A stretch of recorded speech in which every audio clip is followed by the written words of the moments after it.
मनीष कुमार और आप देख रहे हैं खबर फास्ट। ज्यों-ज्यों गर्मी का टेम्परेचर बढ़ता जा रहा है, वहीं पे अगर राजनीति में हरियाणा की बात करें तो लोकसभा में भी चुनावी टेम्परेचर लगातार बढ़ता जा रहा है। इस चुनावी टेम्परेचर को मापने के लिए खबर फास्ट निकली है और आज हमारे साथ इनेलो के प्रधान और कुरुक्षेत्र से इनेलो के उम्मीदवार अभय चौटाला हैं। नमस्कार चौटाला सर। नमस्कार नमस्कार। सर, सबसे पहले कि मैं लगातार 3 घंटे से देख रहा हूँ कि हर गांव में आपको लगातार समर्थन मिल रहा है। इस चुनाव में कैसे दिखते हैं और क्या मुद्दे होंगे? ये जो कुरुक्षेत्र का चुनाव है, इसमें अपने और पराये की लड़ाई है। इसमें मेरे सामने चुनाव में लड़ने वाले दो बड़े पूंजीपति हैं, जिनका किसानी से, खेती से कोई सरोकार नहीं है। नवीन जिंदल 10 वर्ष सांसद रहे यहाँ, ये कह करके भागे थे कि मेरे कारोबार में जो है परेशानी आती है, मैं राजनीति नहीं करूँगा, और ये भी कहा कि मैं लोगों के लिए समय नहीं निकाल सकता। पहले बहुत बड़े सबजबाग दिखाए मेंबर पार्लियामेंट बनने के लिए। ये कहा था कि हम बड़ी इंडस्ट्री लगाऊंगा, ये कहा था यहाँ मेडिकल कॉलेज खोलूंगा, यहाँ यूनिवर्सिटी बनाऊंगा, यहाँ के बच्चों को शिक्षित करूंगा, अच्छी मेडिकल सुविधाएं दूंगा, इंडस्ट्री लगा करके जॉब देने का काम करूंगा। जब इंडस्ट्री लगाने की बात आई तो जाकर के लगाई रायपुर में, वहाँ के लोगों को जॉब दिया। जब मेडिकल कॉलेज बनाने की बात आई तो हिसार में बनाया, और यूनिवर्सिटी की बात आई तो सोनीपत में जाकर के बनाई। फिर जब लोगों के समझ में आ गया कि ये तो केवल झूठ बोलने की राजनीति करने वाले लोग हैं, तो चुनाव में हराया इसको। हारने के बाद फिर कहने लगा अब नहीं आऊँगा दोबारा। अब उसको ईडी का डर दिखाया गया, चंदा भी लिया गया, चोर भी कहा गया, पल्लेदार भी बनाया गया, हर तरह के हथकंडे अपनाए गए। लेकिन लोगों ने एक फैसला कर लिया कि जो आदमी हमारे साथ दगा कर सकता है, हम उसको माफ नहीं करेंगे। रही बात आप पार्टी के उम्मीदवार की, उससे तो सीधा सवाल पूछते हैं लोग कि हरियाणा पंजाब जब अलग दो प्रदेश बने, हमारे हिस्से में सतलुज के दरिया का जो पानी आया, जो ट्रीटी लागू होनी चाहिए थी, जो 35 लाख एकड़ फुट पानी है, आपकी सरकार वहाँ पे है। अगर आपने वोट लेना है, पहले हमारा पानी दो। पानी के लिए तो वो कहते हैं एक बूंद भी हमारे पास एक्स्ट्रा वाटर नहीं है, सरप्लस वाटर नहीं है, दे नहीं सकते। अगर वो पानी नहीं देगा तो वोट कौन देगा? जो हमारे किसान के पैर पे कुल्हाड़ी लेके खड़ा है, तो क्या किसान जो है उसको वोट की चोट से मारेगा नहीं, बात नहीं करेगा? तो सीधा सीधा चुनाव यहाँ जो है बड़े लोगों के सामने 85% गांव में बसने वाले व्यक्तियों का चुनाव है। एक सवाल और बनता है यहाँ पे, क्योंकि इंडिया गठबंधन जो है कांग्रेस के साथ आम आदमी पार्टी का गठबंधन हुआ है। लगातार भूपेंद्र सिंह हुड्डा आम आदमी पार्टी को गाली दे रहे थे, आम आदमी पार्टी भूपेंद्र सिंह हुड्डा को चोर कहता है, और पंजाब में भी देखा जाए तो दोनों एक दूसरे को चोर कहते हैं। यहाँ पे गठबंधन की आप कैसे देते हैं, क्योंकि एसवाईएल का मुद्दा आप सबसे ज्यादा उठाते हो। उस समय भूपेंद्र सिंह हुड्डा कहते हैं कि जो पानी मिलना चाहिए, और आज जो पानी नहीं दे रहा है उसके साथ समझौता है। आप कैसे देते? ये स्वार्थ है, ये गठबंधन नहीं है। दिल्ली में कैसे बीजेपी से सीटें जीती जाए, इसके लिए गठबंधन किया। उन्होंने कहा कि हरियाणा में भी एक सीट दो, उन्होंने दे दी। अगर स्वार्थ नहीं होता, गठबंधन होता, भाजपा को हराने की बात होती, तो पंजाब में भी गठबंधन करते। पंजाब में यहाँ से बिल्कुल साथ लगता हुआ पंजाब है। पंजाब में जाते ही एक दूसरे को गालियाँ देते हैं, अपशब्द बोलते हैं, यहाँ आकर के जफ्फी डाल लेते हैं, भाई भाई बन जाते हैं, एक दूसरे का प्रचार करते हैं। लोग कोई इतने बेवकूफ़ थोड़ी है जो इन चीज़ों को समझते नहीं, सब जानते हैं। आप देखना इन स्वार्थी लोगों को सबक मिलेगा।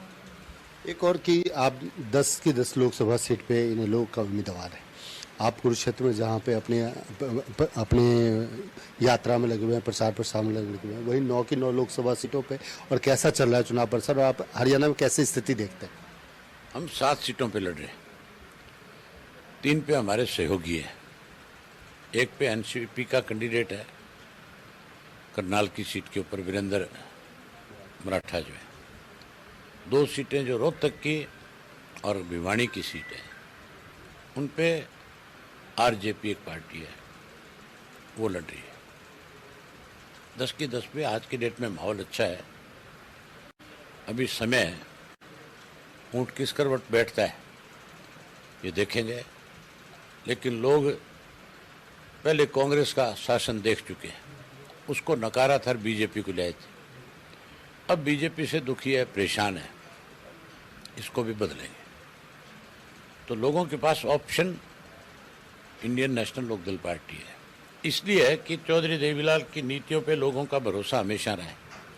हमने सत्ता में रहते हुए लोगों को सुविधाएं प्रदान करी है, आगे भी हमारे पे विश्वास करते हैं। क्योंकि किसान आंदोलन जब हुआ था तो एक आप सिंगल पूरे भारत देश की बात करूं तो एक आप अकेले विधायक थे जिन्होंने कि किसान के समर्थन में अपना इस्तीफा दिया था। उस इस्तीफे को देख के आज जब आप किसानों के बीच में जाते हैं तो आपको कैसा लग रहा है?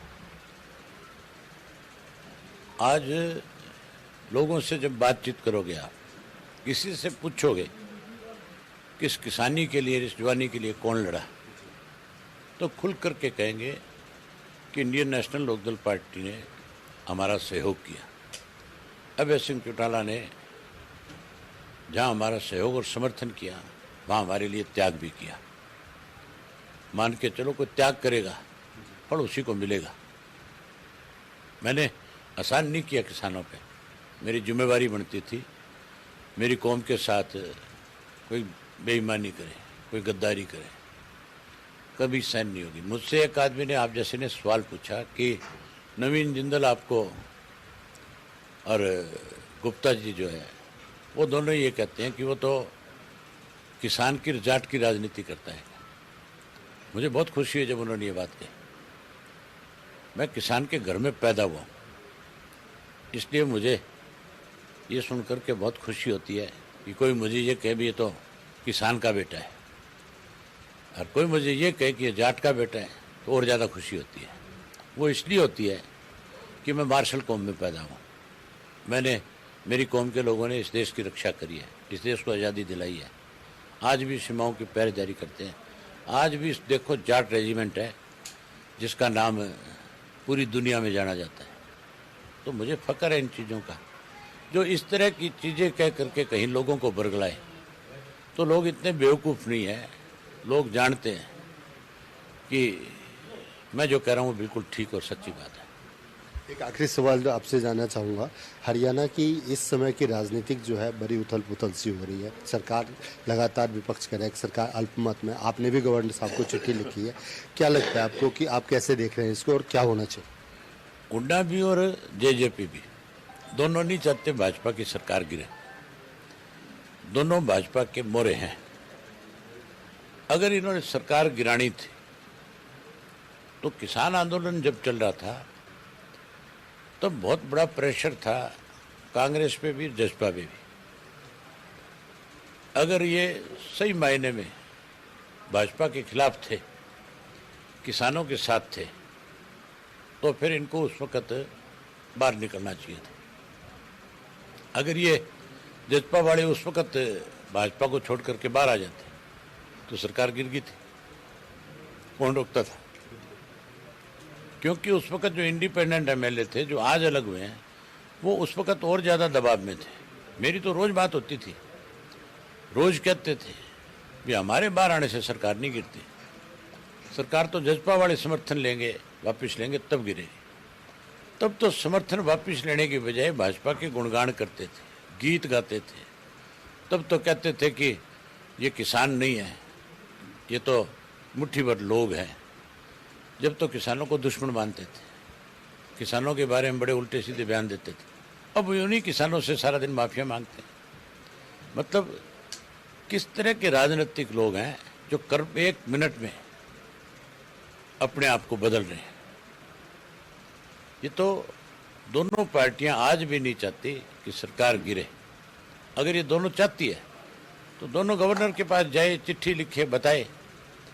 ये तो हमारे से पूछते हैं अगर सरकार गिरेगी तो आपका क्या स्टैंड होगा, आप कहाँ खड़े होंगे। ये मतलब हमारे पे गिरना चाहते हैं, अपनी कमजोरी छुपा रहे हैं। इनको ये पता नहीं है ये सरकार गिरे तो अभय सिंह तो सबसे अगली पंक्ति में खड़े होने वाला है। अगर मैं इस सरकार के साथ होता तो मैं इस्तीफा क्यों देता, फिर मैं इनके रोजाना गर्दन पे पैर क्यों रखता विधानसभा में।